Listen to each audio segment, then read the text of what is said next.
विधानसभेत शरद पवार गटाकडून मंत्री छगन भुजबळांवर हल्लाबोल करण्यात आलेला आहे। भुजबळांच्या शब्दातून अंगार बाहेर पडावा ही अपेक्षा नाही, असं जितेंद्र आव्हाड यांनी म्हटलं। स्थिर महाराष्ट्र आपण अशांत करताय असं म्हणत आव्हाडांनी छगन भुजबळ यांच्यावर हल्लाबोल केलाय। तर महाराष्ट्रभर जाऊन कुणीही भाषण करू नयेत असं जयंत पाटील यांनी म्हटलंय। त्यांचं नेतृत्व करणारे जरांगे हे पॉलिटिकल ऍक्टिव्हिस्ट आहेत, तो एक कार्यकर्ता आहे। त्यांच्या समजूतदारपणाबद्दल, त्यांच्या शब्दांबद्दल मला कधी काय वाटत नाही। ऍक्टिव्हिस्ट माणूस बेदरकार असतो, त्याला अनुभवच नाहीये।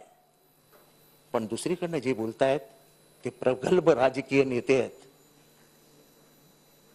त्यांना महाराष्ट्रातल्या सामाजिक परिस्थितीची जाणीव आहे। त्यांनी अनेक वर्ष ओबीसीचं नेतृत्व केलंय, त्यांना आजही आम्ही आमचे नेते मानतो। पण त्यांच्या शब्दातनं शब्दांचा अंगार बाहेर पडावा ही अपेक्षा नाहीये। आज ते कॅबिनेटमध्ये,